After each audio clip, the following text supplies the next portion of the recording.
बड़ी हमारे गुरुजी एक बहुत सुंदर बात कहते हैं कि धन्योस्ति माथुरो देशो स्वर्ग आदि अपि गरीयसी एक रात्रि प्रवासेन कृष्ण भक्ति प्रजायते। पंडा समाज कह लो या अन्य कोई लोग कह लो, 200 रुपये 300 रुपये 500 रुपये लेके दर्शन कराते हैं, तो उसमें गलत कौन है, दर्शनार्थी या दर्शन करवाने वाला? अभी ये बात चल रही है कि कॉरिडोर में जिन लोगों की अभी दुकानें जा रही हैं तोड़ी जाएंगी, उस स्थान पर जो है बिहारी जी के आसपास गलियों में कॉरिडोर में उनको दुकानें दे दी जाएंगी। और हमें ये लगता है कि अगर कॉरिडोर बनता है तो अच्छी सुविधाएं होंगी। आज से 5000 वर्ष पूर्व श्री कृष्ण के प्रपौत्र वज्रनाभ जी द्वारा स्थापित किए हुआ ऐसे विग्रह स्थलों से युक्त एक ऐसा दिव्य वन है जिसकी पौराणिकता आज से 500 वर्ष पहले प्रमाणित की गई संतों के द्वारा।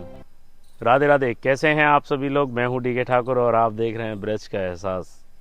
तो आज कुछ मुख्य चर्चा होने वाली है हमारी अक्षित भैया के साथ, और बहुत दिन बाद इनसे समय मिला है इस चर्चा को करने के लिए। राधे राधे भैया। राधे राधे। कैसे हैं जी? बस ठाकुर जी की कृपा से सब आनंद है। जय हो। क्या चल रहा है जीवन में अब? जीवन में भजन चल रहा है। जय हो। जीवन का मुख्य उद्देश्य भजन ही है, बस वही कर रहे हैं। अच्छा, पहला सवाल जो आजकल ट्रेंडिंग, वायरल, कुछ भी बोल सकते हो, वृंदावन में बांके बिहारी मंदिर कॉरिडोर, क्या कहेंगे इसके बारे में आप? बनना चाहिए या नहीं? बिल्कुल भी नहीं बनना चाहिए। मैं वास्तव में बताऊं, मैं खुद इसके बहुत विरोध में हूं। अब कारण ये कि कॉरिडोर बनाने का जो ये योजना है ये सरकार ने प्रस्तावित की है विकास के लिए, लेकिन वास्तव में अगर इसको आध्यात्मिक परिदृष्टि से देखा जाए तो ये वृंदावन का विकास ना होकर वृंदावन का विनाश है। कारण कि वृंदावन एक कोई पर्यटन क्षेत्र ना होके एक तीर्थ क्षेत्र या ठाकुर जी के, हम ब्रजवासियों की अगर भाषा में कहें तो हमारे ठाकुर और प्रिया प्रियतम को घर है जी। और जब किसी के घर को तोड़ा जाए केवल एक पर्यटन सुविधा के लिए तो ये तो विनाशी कहा जाएगा। और ब्रजवासियों की अगर भाषा में कहें तो हमारे ठाकुर और प्रिया प्रियतम को घर है जी। और जब किसी के घर को तोड़ा जाए केवल एक पर्यटन सुविधा के लिए तो ये तो विनाशी कहा जाएगा। और दूसरा इसमें बहुत मुख्य पहलू ये भी है कि केवल ठाकुर जी के निज स्थानों को ना हस्तक्षेप करके जो वहाँ रह रहे ब्रजवासी हैं, गोस्वामी परिवार हैं, उनके घर, कई व्यापारियों की दुकानें और भी काफ़ी ऐसे बहुत सारी चीज़ें हैं जो तोड़ी जाएंगी। अब इसमें काफ़ी एक प्रश्न आ जाता है कि अगर सुविधा बनानी है तो तोड़ना भी जरूरी है। विकास के लिए कुछ पाने के लिए कुछ खोना पड़ता है। लेकिन मैं एक बात बता दूं कि वृंदावन आज से 5000 वर्ष पूर्व श्री कृष्ण के प्रपौत्र वज्रनाभ जी द्वारा स्थापित किए हुआ ऐसे विग्रह स्थलों से युक्त एक ऐसा दिव्य वन है जिसकी पौराणिकता आज से 500 वर्ष पहले प्रमाणित की गई संतों के द्वारा, जिनमें काफी मुख्य संत रहे। गौड़ीय संप्रदाय के चैतन्य महाप्रभु और उनके भेजे हुए षड गोस्वामी, उसके अलावा स्वामी श्री हरदास जी जिन्होंने श्री बांके बिहारी जी को प्रकट किया, हित हरिवंश महाप्रभु, हरिराम व्यास जी, और भी ऐसे काफी सारे संत रहे जिन्होंने एक एक देवालय को अपने पूरे हृदय से स्थापित किया। पहले तो कुंज निकुंजें थी, ठाकुर जी वृक्ष लताओं के बीच ही विराजते थे। कालांतर में कुछ भक्तों का, राजाओं का कुछ ऐसा भाव बना कि हमारे ठाकुर का एक दिव्य महल होना चाहिए, क्यों ये वृंदावन के राजा हैं और जुगल स्वरूप में इनकी सेवा है, यानी वृंदावन की ठकुरानी भी इन्हीं में समाहित हैं, तो हमारी ठकुरानी प्रिया प्रियतम के लिए एक दिव्य महल बनना चाहिए। तो उन लोगों ने ये महल बनवाई जिनको आज मंदिर के रूप में हम जानते हैं। अब उनके बनवाए हुए 200 से 250 वर्ष पुराने उन महल को, जिसमें ठाकुर जी सेवा ले रहे हैं, अगर हम उसको विकास के नाम पर उसको अदला बदली करें या छेड़ाखानी करें तो ये किसी भी दृष्टि में मेरे हिसाब से तो सार्थक नहीं है। बाहर के पर्यटक को देखते हुए जैसे भीड़ बढ़ रही है, आप देख रहे हैं, और हमें ये लगता है कि अगर कॉरिडोर बनता है तो अच्छी सुविधाएं होंगी और रोजगार अच्छा मिलेगा, तो क्या कहेंगे? अच्छी सुविधाएं और अच्छा रोजगार केवल तब मिल सकता है जब वृंदावन की उस पौराणिकता को, जो वहाँ रह रहे ब्रजवासी हैं उनके हित को सोचकर किया जाए। अभी ये बात चल रही है कि कॉरिडोर में जिन लोगों की अभी दुकानें जा रही हैं तोड़ी जाएंगी, उस स्थान पर जो हैं बिहारी जी के आसपास गलियों में कॉरिडोर में उनको दुकानें दे दी जाएंगी। एक बात बताइए, आपको क्या अंदाजा है कितनी दुकानें होंगी अभी हाल फिलहाल बिहारी जी के आसपास? लगभग 500 के आसपास तो 1000 से ज्यादा होंगी। बिल्कुल 1000 से ज्यादा दुकानें क्या कॉरिडोर में, आप बताइए, संभव हैं? नहीं। किसी भी कॉरिडोर में हमने देखी हैं आज तक, जितनी भी काशी में, अयोध्या में या उज्जैन में कॉरिडोर है, क्या उसके अंदर आपने कहीं कोई दुकान देखी बिल्कुल है? नहीं, बिल्कुल और आसपास भी अगर देखी हैं तो क्या 1000 की मात्रा में देखी हैं? नहीं। और अगर 1000 की मात्रा में दुकानें बाद में बनाने का प्रयास भी वहां का ब्रजवासी व्यक्ति करता है, तो वृंदावन का रेडियस कितना है? 3 से 4 से 5 किलोमीटर। अब उसी में देवालय भी हैं, कितने सारे मंदिर हैं, बिहारी जी से लगाई हुआ राधा वल्लभ जी है, फिर 2 कदम चलेंगे फिर और अन्य कितने सारे देवालय हैं, और उसी क्षेत्र के अंदर आप दुकान भी खोल लेंगे, मंदिर भी बन जाएंगी। तो ये क्या संभव है कॉरिडोर के बाद?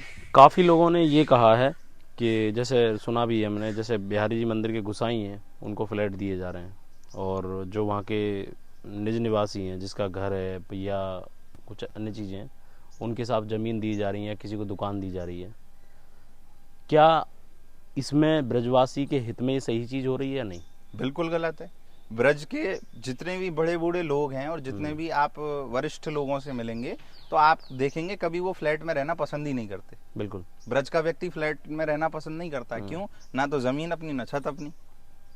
अब जो व्यक्ति बचपन से किसी घर में रहा, आपसे ही पूछ रहा हूँ, आप किसी घर में बचपन से रहे, आपकी बचपन की यादें उस घर से जुड़ी हुई हैं, आपको इतनी सुविधा है कि आप घर से कुछ ही दूर चलें और अपने इष्ट ठाकुर के दर्शन कर लें सहजता से।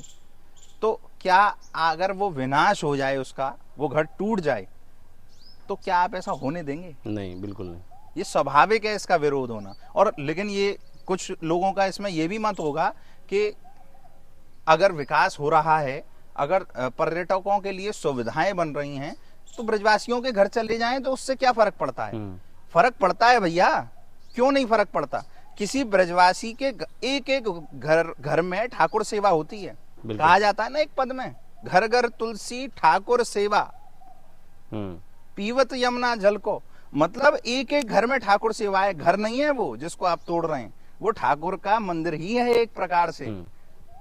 तो अन्यत्र आप किसी भी सिटी में जाएंगे तो उसको घर मकान कहा जा सकता है, लेकिन ब्रज में और बिहारी जी के आसपास विशेषता अगर आप जाएंगे तो कोई भी घर नहीं है, वो ठाकुर जी के मंदिर ही हैं एक प्रकार से। और अगर आप उनको तोड़ते हैं तो वो मंदिर को तोड़ने का ही पाप के बराबर है। बिल्कुल बिल्कुल। अगर कॉरिडोर एक रास्ता है भीड़ को नियंत्रण करने का, तो क्या अन्य कोई विकल्प नहीं है?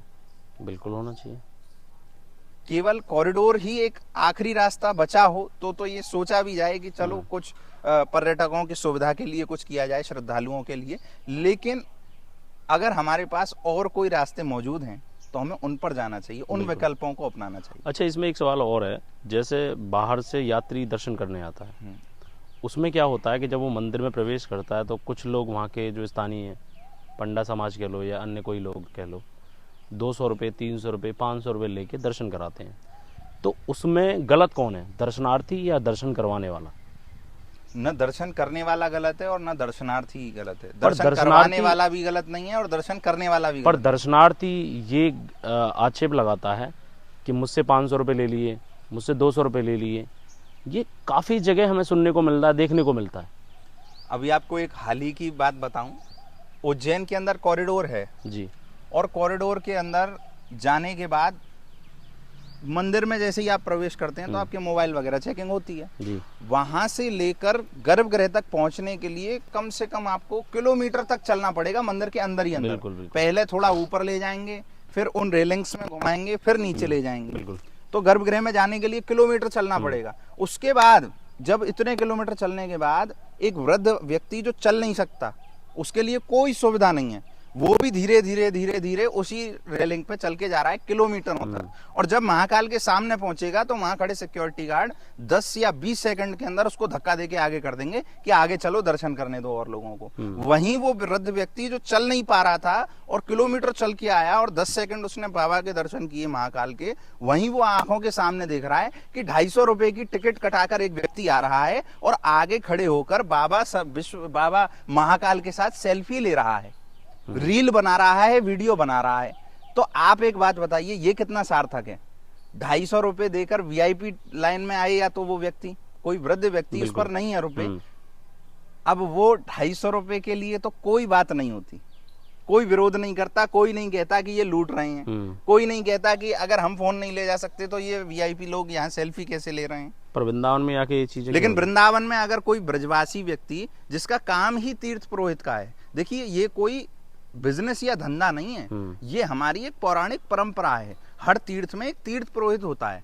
वो तीर्थ पुरोहित का कार्य क्या होता है कि कोई अगर यात्री परदेसी आवे, अब उसको नहीं पता ना कि वृंदावन में क्या, आज तो सोशल मीडिया के जमाने पे लोग जान गए हैं कि मोबाइल में देख लेते हैं, गूगल पे पता चल जाता है, लेकिन कुंज गलियों में गूगल भी फेल है। बिल्कुल।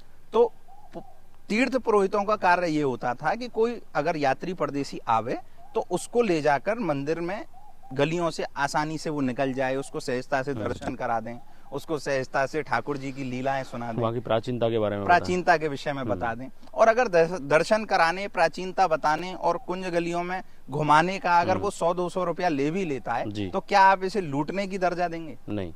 और लूटना तो मेरे हिसाब से उसे कहते हैं कि आपको गन पॉइंट पर रख के आपसे पैसा मांगा जाए। कोई आपसे गन पॉइंट पर नहीं रखता, कोई आपसे ये नहीं कहता कि आप दो, आपसे केवल एक आग्रह करते हैं आपको नहीं देना, आप मना कर दीजिए।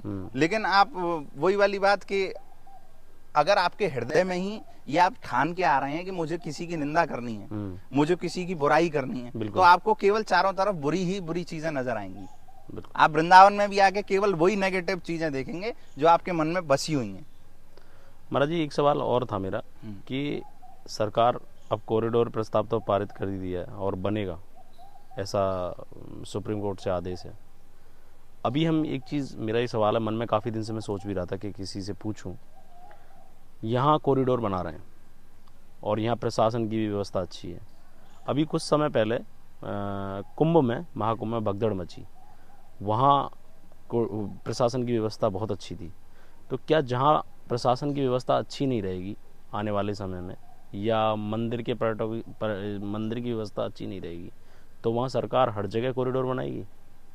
देखिए, बात यही है मुख्य जो आपने अभी कहा कि कुंभ में भी बहुत अच्छी व्यवस्था थी, लेकिन व्यवस्था अच्छी होने के बाद भी भगदड़ मच गई और काफी लोग मर गए। बिल्कुल। तो उसकी जिम्मेदारी क्या सरकार लेती है? नहीं लेती। कारण मैं आपको बताऊं, कॉरिडोर कभी भी भीड़ नियंत्रण का कोई समाधान नहीं है। कॉरिडोर केवल मेरी दृष्टि में, जो मैंने अनुभव किया, मैं ये नहीं कह रहा कि मैं सत्य ही कह रहा हूं, आपको मानना है आप मानिए, नहीं मानना बिल्कुल मत मानिए, पर मेरी दृष्टि में कॉरिडोर केवल एक वीआईपी फैसिलिटी के लिए है। कॉरिडोर केवल और केवल वीआईपी के लिए बनाया जाता है। जितने भी नेता, राजनेता, सेलिब्रिटी और समाज में थोड़े बहुत जानकारी रखने वाले, जिनके चाचा, फूफा, ताऊ कुछ सरकार में विधायक वगैरह से जुड़े होते हैं, ऐसे लोग जब मंदिर में घुसते हैं तो वो कहते हैं कि भीड़ में घुस के हम आम आदमियों की तरह थोड़ी जाएंगे, हमको तो वीआईपी फैसिलिटी चाहिए, लेकिन आपको भीड़ मंदिर में पहुंचना, उस भीड़ में होके ही जाना पड़ेगा। तो वो लोगों की ये मांग है कि मंदिर में कोई ऐसी व्यवस्था बने जिससे हमारा वीआईपी स्वागत हो। ये उन लोगों के लिए कॉरिडोर की व्यवस्था है, ना कि आम आदमी के लिए। मैंने अभी आपको बताया ना, महाकाल में एक वृद्ध व्यक्ति मंदिर के गेट से लेके मंदिर के गर्भगृह तक पहुंचने के लिए किलोमीटर से ज्यादा चलता है। वो तो तब जब वो रेलिंग नहीं चालू थी। वो जो रेलिंग है ना, ऐसे ऐसे घूमते रहते हैं जिसमें, वो सावन में चालू हो जाती है, तो वो ही रास्ता 1 किलोमीटर ना होके वो 3-4 किलोमीटर हो जाता है। और जब वो गर्भगृह में बाबा के सामने पहुंचता है वही वृद्ध व्यक्ति, तो उसको धक्का दे दिया जाता है 10 और 20 सेकंड में। वहीं 250 रुपए की टिकट होती है किसी व्यक्ति के लिए।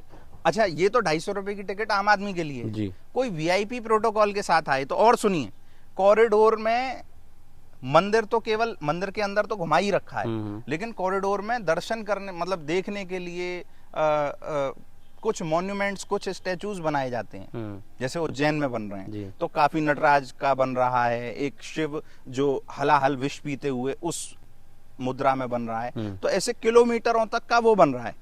वो देखने के लिए व्यक्ति को कड़ी धूप में किलोमीटरों चलना पड़ेगा, 3 और 4 किलोमीटर। और वहां पे एक अन्य क्षेत्र चलता है, तो वो मंदिर के गेट से लेके 3 या 4 किलोमीटर दूर है। तो कड़ी धूप में आप 3-4 किलोमीटर चल के जाइए और वहीं से 3-4 किलोमीटर लौट के आइए। और अंदर ही अंदर, और सुनिए, अंदर ही अंदर व्हाइट कलर की एक, जैसे हमारे यहाँ इलेक्ट्रॉनिक व्हीकल्स चलते हैं ना, कुछ ऐसे 5 से 10 व्हीकल्स की सुविधा है। तो वो ये कहती हैं कि बड़े बूढ़ों के लिए, बच्चों के लिए ये सुविधा है और वीआईपीस के लिए सुविधा है। हमारा पर्सनल अनुभव है कि वो केवल सुविधा वीआईपीस के लिए है जी। हमारे साथ कुछ चल रहे, मेरा जाना हुआ कभी उज्जैन, तो हमारे साथ चल रहे कुछ बड़े बूढ़े लोग थे, उन्होंने काफी बार हाथ देकर रोकने की कोशिश की। 5 से 10 इलेक्ट्रॉनिक व्हीकल इधर से उधर निकल गए, लेकिन एक भी नहीं रुका। और जब जबरदस्ती मैंने थोड़ा सा करने की कोशिश की, मैंने कि आप रुक जाइए भाई, बड़े बूढ़े को आप लेके जाइए, तो वो ये कहते हैं, उनकी एक कोड वर्ड था, पी से कुछ कह रहे थे, बोले ये मैंने किसी से पूछा, मैंने इसका अर्थ क्या होता है, बोले वीआईपी को कहते हैं ये। बोले अच्छा। ये जो इलेक्ट्रॉनिक व्हीकल वाले हैं, ये वीआईपी को लेने जा रहे हैं उस गेट से और वीआईपी को लेके आएंगे। और वहीं मैंने एक और दृश्य देखा कि कोई मंत्री जी आए थे, आम आदमी की तो वहां मोबाइल भी अलाउड नहीं है। मंत्री जी आए, मंत्री जी के लिए गेट खुले कॉरिडोर के बड़े बड़े, और 5 गाड़ी मंत्री जी की सीधे अंदर महाकाल के मंदिर के गेट पर। और महाकाल के मंदिर के गेट से एक रास्ता है जहां केवल 30 और 40 कदम चल के वो गर्भगृह में पहुंच जाएंगे और वहीं से वो वापस लौट जाएंगे। तो ये जो कॉरिडोर की फैसिलिटी है, अब आप दोनों पक्ष देखिए, वो वृद्ध व्यक्ति जिस पर पैसा नहीं है और जो दर्शन करने आया है, और एक जो वीआईपी। तो ये कॉरिडोर की फैसिलिटी थी किसके लिए वास्तव में? वीआईपीस, केवल वीआईपीस के लिए। और केवल वृंदावन में भी यही होगा, मैं आपसे आज भी कह रहा हूं। और जब बन जाएगा तब भी जितने भी ब्रजवासी, बहुत भोले होते हैं ना ब्रजवासी, जितने भी ब्रजवासी कॉरिडोर के समर्थन में, मैं गारंटी से कह सकता हूं 95% ऐसे होंगे जिन्होंने कॉरिडोर कभी देखा ही नहीं होगा। अब जब आपने कॉरिडोर देखा ही नहीं है, तो आप कॉरिडोर के समर्थन में कैसे हो सकते हैं? हमने तो अपनी आंखों से देखा है कि ये केवल वीआईपी फैसिलिटी के लिए। यहाँ के निज निवासी, जो अब ये नहीं पता कि वो यहाँ के निज निवासी हैं, बाहर से अपना व्यवसाय कर रहे हैं, काफ़ी सारी वीडियो में आ रहे हैं कि वो, उनका कहना है कि कॉरिडोर बनना चाहिए। ऐसा क्यों? मैं वही तो कह रहा हूँ, उन्होंने देखा ही नहीं है, उन्होंने कॉरिडोर को देखा ही नहीं है कि होता कैसा है। जिस दिन वो कॉरिडोर में जाके देख आएंगे ना कि वास्तव में ये केवल एक वीआईपी फैसिलिटी के लिए बनाई हुई सुविधा है, इसमें आम आदमी की कोई कद्र नहीं है। आम आदमी को वैसे ही धक्के दिए जाते हैं जैसे कि अब दिए, अब भी वही हो रहा है और तब भी वही होगा। अब इतना है कि सहजता से व्यक्ति जब मंदिर से घुसता है, तब तक बिहारी जी के आगे गेट तक, एग्जिट गेट तक पहुंचने तक, उस दरमियान 5-10 मिनट भीड़ में तो रहता है, लेकिन 5-10 मिनट अपने ठाकुर से नैन तो लड़ा सकता है। अगर कहीं किसी सिक्योरिटी गार्ड से अगर कोई, या गोसाई से कोई रिक्वेस्ट करके खड़ा भी हो जाए, तो 15 मिनट खड़ा भी हो सकता है और ठाकुर से बात भी कर सकता है। लेकिन आने वाले समय में कॉरिडोर बन जाएगा तो ऐसा नहीं होगा। और सबसे बड़ी बात तो इसमें यह है कि लोकल जो इसके समर्थन में है, जो आप बोले ना कि जो लोग समर्थन कर रहे हैं कॉरिडोर का, सबसे बड़ा घाटा उन्हीं का है। आज वो सहजता से डेली दर्शन करने जाते हैं, काफी ब्रजवासियों का ये नियम है। मैं वही कह रहा हूँ कि जैसे शयन आरती होती है बिहारी जी की, तो लोकल जो व्यापारी हैं, लोकल व्यक्ति हैं, जो पीछे अपना बिहारी जी विनय पचासा पढ़ते हैं जी, तो लगभग 45 मिनट खड़े होते हैं। बिल्कुल। क्या ये सुविधा कॉरिडोर के बाद मिल सकती है? मुश्किल है, बहुत मुश्किल है। अब ये कॉरिडोर में आप एक बात अंदाजा लगाइए, 100 से ज्यादा लोग शयन आरती में आते हैं, ब्रजवासी लोग, जो विनय पचासा ठाकुर जी को सुनाते हैं। बिल्कुल। तो कॉरिडोर बनने के बाद क्या कोई ऐसी फैसिलिटी होगी कि 100-150 आदमी सहजता से मंदिर में आ जाए और खड़ा होके ठाकुर के आगे 45 मिनट से 1 घंटा ठाकुर जी को कुछ सुना सके? बिल्कुल, बिल्कुल नहीं। और मंदिर की जो पौराणिक परंपराएं, उनका हनन होगा सबसे बड़ा। क्यों? आप देखिए, काफी सारे हमारे ऐसे त्योहार हैं जिनमें मंदिर के प्रांगण में लीलाएं होती हैं। राधाष्टमी के आसपास ठाकुर जी की और श्री जी की एक बहुत सुंदर लीला बिहारी जी के मंदिर के प्रांगण में ही होती है। वो अगर प्रांगण ही नहीं रहेगा, कॉरिडोर बन जाएगा, तो वो लीला कहाँ होगी? नरसिंह जयंती आती है तो नरसिंह जी स्वरूप जो हमारे वृंदावन में बनते हैं, तो वो नरसिंह जी पहले बिहारी जी के दर्शन करने आते हैं। बिल्कुल। तो कॉरिडोर बनने के बाद उनको आने की क्या व्यवस्था रहेगी? और ऐसे काफी सारे संत, ऐसे काफी सारे मैं कह सकता हूं कि ठाकुर जी के निज जन, प्रियजन होते हैं, जो ठाकुर जी को अलग अलग सेवाएं करते हैं, उनमें उनको प्रसन्नता मिलती है। जैसे कोई सोनी सेवा करता है, झाड़ू लगाता है, कोई ठाकुर जी की जितने भी भक्त श्रद्धालु आ रहे हैं उनको पंखा सेवा करता है, बिल्कुल। कोई जल सेवा करता है। कॉरिडोर बनने के बाद ये सारी सेवाएं चीज़ें खत्म, बिल्कुल। कोई कुछ नहीं कर पाएगा। केवल ये गवर्नमेंट के हाथ में आ जाएगा मंदिर कॉरिडोर के साथ। उसके बाद केवल इतना होगा कि वीआईपीओं के लिए एक अच्छी व्यवस्था हो गई, आम आदमी वैसे ही परेशान होगा जैसा आज हो रहा है। बिल्कुल। गोसाई जन लगभग 500 साल से सेवा कर रहे हैं बिहारी जी की, और सरकार का अब ये एक नया आदेश है कि शायद इनसे सेवा पद्धति भी ली जाएगी। तो क्या सरकार का ये नियम सही है या गलत? बिल्कुल गलत है। जो सेवा परंपरागत चली आ रही है वो अन्यत्र व्यक्ति, हमारे देखिए ब्रज में जो मंदिरों का जो प्रावधान है वो कोई पुजारी नियुक्त नहीं किया जाता है जी। हमारे ब्रज के मंदिरों में परंपरागत पीढ़ी दर पीढ़ी, पुत्र बाई पुत्र ये परंपरा चली आती है, जो बड़े बूढ़े अपने बच्चों को सिखाते हैं, फिर वो करते हैं, वो अपने बच्चों को सिखाते हैं। तो जो परंपरागत चीज है उसको नियुक्त करके आप नहीं दे सकते। क्यों? क्योंकि एक तो चीज होती है कि आप जो सेवा पद्धति स्वामी जी जिससे ठाकुर जी से लाड़ लड़ाया करते थे, वो स्वामी जी द्वारा प्रदत्त सेवा पद्धति है। वो हर कोई नहीं जान सकता, वो घर का बालक ही जान सकता है। गोस्वामी कुल में जन्मा हुआ वो रक्त ही पहचान सकता है उसको, बिल्कुल। अन्यत्र बाहर का व्यक्ति नहीं जान सकता उसको। और ठाकुर तो भैया लाड़ लड़ाने की परंपरा है।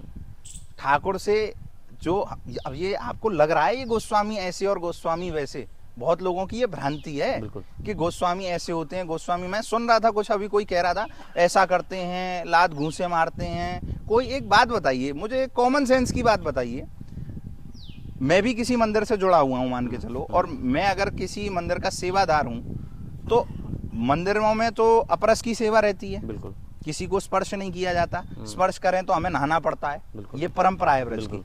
तो अगर कोई व्यक्ति गोस्वामी अपरस की सेवा में है तो वो बाहर आके किसी को मारेगा, पीटेगा या लात घूंसे चलाएगा, या वो अंदर सेवा करने में ध्यान लगाएगा? और इतना भीड़ भाड़ के बीच में क्या कोई गोसाई बाहर आके किसी से लड़ सकता है? नहीं। एक कॉमन सेंस की बात। घूंसे चलते हैं, लात चलती हैं, ये चलता है, हमने अपनी आंखों से प्रत्यक्ष देखा है। भैया ये जो सरकारी अधिकारी होते हैं, विशेष जितनी त्योहारों पर उनके जो प्रोटोकॉल्स होते हैं उनके कारण भीड़ को रोका जाता है, भीड़ उनसे उपद्रव मचाती है, फिर उनमें हाथापाई होती है। आंखों देखा प्रमाण बता रहा हूँ। वीआईपी आ रहा है तो आप नहीं जाएंगे, ये कह के कोई पुलिस वाले भैया किसी को रोक दें, वो लड़ता है उससे। तो ये जो लड़ाई है ये सिक्योरिटी गार्ड्स, पुलिस वाले और भक्त श्रद्धालुओं के साथ जब अभद्रा करते हैं उनके बीच की है, ना कि गोस्वामियों के बीच की। और दूसरी बात, गोस्वामी लोग जो मैं बात कर रहा था कि आप इनको साधारण मत समझिए। ठाकुर को अगर ये स्पर्श कर रहे हैं तो इन्होंने पिछले कोई इनके पूर्व संचित कर्म होंगे, अंदर का हृदय।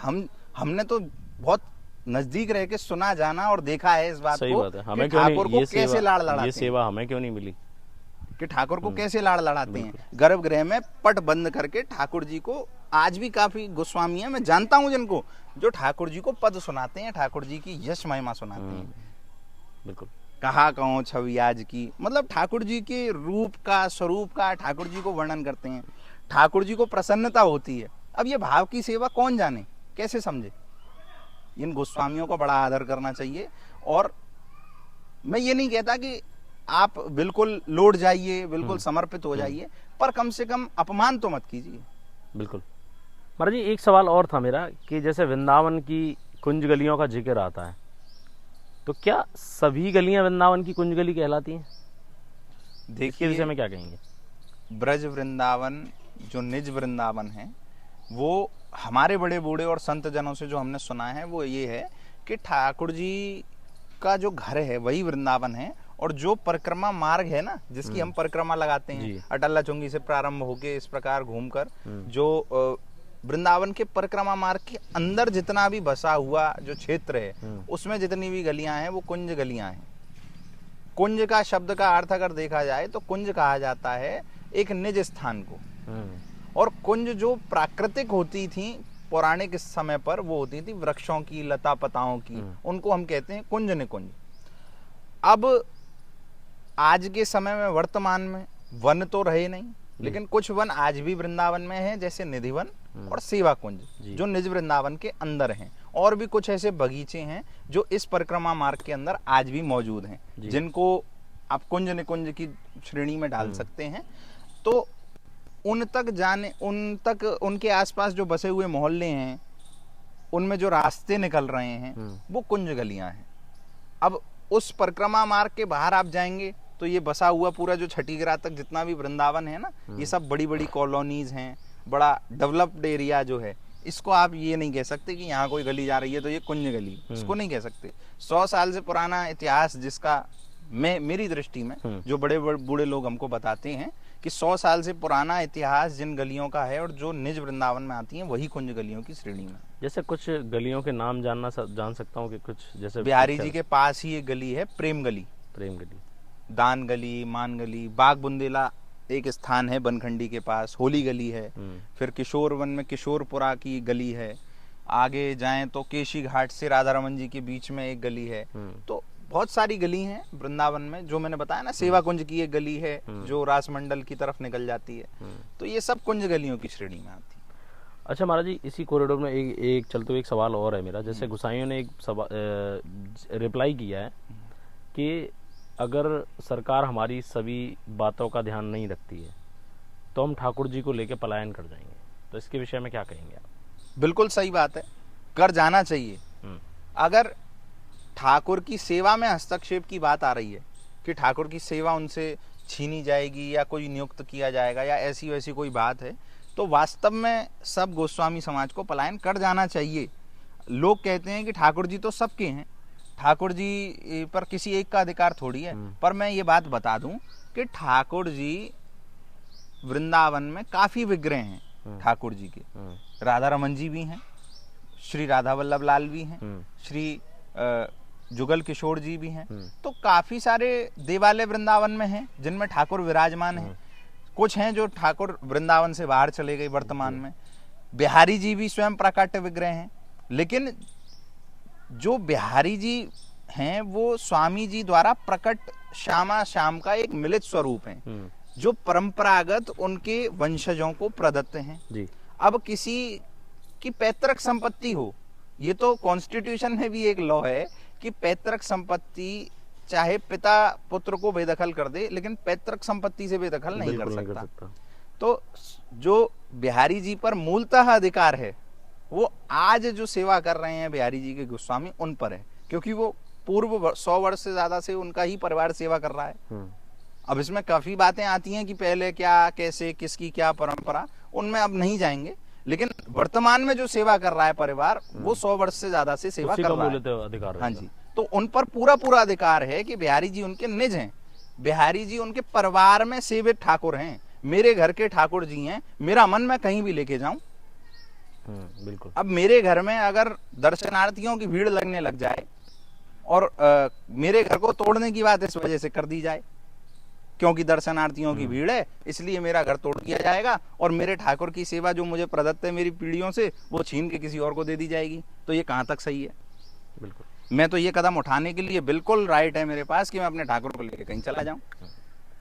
अच्छा महाराज जी, अंतिम सवाल है, पॉडकास्ट काफी ज्यादा लंबा हो गया, कि सरकार अगर कॉरिडोर बनाती है तो क्या अंतिम फैसला है या फिर ये इसका एक ही उपाय है भीड़ से निरंतर करने के लिए कि कॉरिडोर ही बनना चाहिए? आपके हिसाब से सही है? कॉरिडोर के अलावा भी काफी विकल्प हैं जी सर, सरकार उनको भी अपना सकती है। जैसे कि अगर मंदिर में मान के चलिए डेली में अगर 1 लाख व्यक्ति दर्शन करने आ रहा है फॉर एग्जाम्पल, तो 1 लाख व्यक्ति अगर आ रहा है तो या तो जैसे कोविड के समय पे ऑनलाइन रजिस्ट्रेशन हुए थे तो उस समय बिल्कुल भीड़ नहीं रहती थी, जिसके पास वो रजिस्ट्रेशन का कागज होता था वो दिखाता था, उसकी एंट्री होती थी मंदिर के अंदर। तो उस प्रकार से ही ऐसा ही कोई विकल्प बनाकर रजिस्ट्रेशन के माध्यम से दर्शन हो। और दूसरा इसका विकल्प ये भी है कि बिहारी जी के आसपास कुछ ऐसा क्षेत्र है यमुना जी के आसपास जिन क्षेत्रों पर एक तो वाहनों का प्रतिबंध कर दिया जाए। जो वीआईपी की गाड़ी बहुत अंदर तक आ जाती है ना, इनका बस नहीं चले तो बिल्कुल बिहारी जी के गेट तक ले जाएं गाड़ी को। वो तो गली इतनी बड़ी नहीं है कि गाड़ी जा सके। गाड़ी के साथ साथ जो ई रिक्शा वाहन है, हाँ, इनसे भी बहुत ज्यादा इन पर नियंत्रण होना चाहिए। तो सरकार पहले इन पर नियंत्रण करे, ई रिक्शा पर नियंत्रण करे और इसके अलावा रजिस्ट्रेशन चालू कर दे और टुकड़ों में भेजे। जैसे आप बरसाना का ही एक उदाहरण ले लीजिए कि बरसाना में जैसे बहुत ज्यादा भीड़ की स्थिति में क्या होता है कि रस्सी लगा दी जाती है नीचे ही, मंदिर में प्रवेश से नीचे। जब सब अपने वॉकी टॉकी से, सारा पुलिस एक दूसरे से कनेक्टेड रहते हैं, वो पूछते हैं कि हाँ जी ऊपर भीड़ मंदिर में खाली हो गई, छोड़ दिए यहाँ से, तो वो रस्सी हटाकर एक लिमिटेड भीड़ को छोड़ा जाता है। वो आराम से जाके दर्शन करते हैं, वो मंदिर से जब निकल जाते हैं तब अगली टुकड़ी को छोड़ा जाता है। तो कुछ इस प्रकार की व्यवस्था सरकार कर सकती है जिससे नियंत्रण किया जा सकता है। अब आप ये कहें कि भीड़ आ रही है, भीड़ ज्यादा है, तो इतना क्षेत्र 5 एकड़ का तोड़ दें। अगर भीड़ उसमें भी नहीं समाई तो क्या विकल्प होगा सरकार के पास? तो क्या पूरा वृंदावन तोड़ दिया जाएगा? पूरे वृंदावन को एक कॉरिडोर बना दिया जाएगा? ऐसा तो संभव नहीं है ना। तो अगर तब भी नियंत्रण नहीं हो सकता है तो फिर कभी नहीं हो सकता, और अगर तब हो सकता है तो अब भी हो सकता है। अब भी तोड़ने की आवश्यकता नहीं है, अब भी इन विकल्पों के माध्यम से हो सकता है। और मैं तो अंत में यही कहूंगा कि ठाकुर जी के क्षेत्र को, ठाकुर जी, हमारो ठाकुर इतना टेढ़ो है, देखो ब्रज भाषा में भी थोड़ा बात कहनी चाहिए, हमारो ठाकुर इतना टेढ़ो है कि अगर कोई या के निज जनन को सतावे, ब्रजवासीन को पीड़ा देवे, वह को पतन निश्चित है। अंतिम पंक्ति में एक बात पूछना चाहूंगा। ब्रज की महिमा में 4 लाइन सिर्फ।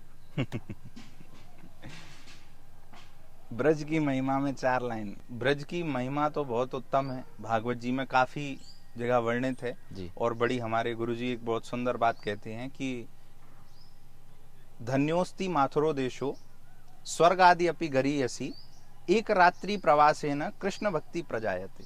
जी। मतलब धन्य है ये मथुरा नगरी, धन्य है ये ब्रजमंडल, जो स्वर्ग से भी श्रेष्ठ है, क्योंकि यहाँ रहने वाला, यहाँ रुक जाए कोई व्यक्ति, कोई अगर श्रद्धालु आए और एक रात्रि अगर यहाँ रुक जाए, तो यहाँ रुकने वाले को हृदय में कृष्ण भक्ति अपने आप उसके हृदय में उठ आती है।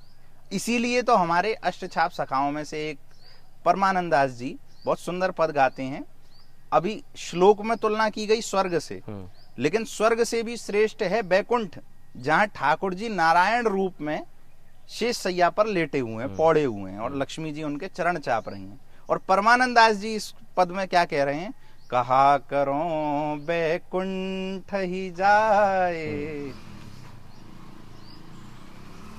कहा करो बैकुंठ ही जाए, जहां न नंद जहां न यशोदा, जहां न गोपी ग्वाल ना गाए, कहा करो बैकुंठ ही जाए। मतलब ऐसे बैकुंठ में जाके क्या करूंगा मैं, जहां पर न यशोदा हैं, न नंद बाबा हैं, न मेरे ग्वाल हैं, न मेरी गोपियां हैं, कोई है ही नहीं। जहां पे उस बैकुंठ में जाके मैं करूंगा क्या जी। जहां न जल यमुना को निर्मल और नहीं कदमन की छाए, जहां पर यमुना जल नहीं है जो भक्ति प्रदायक है।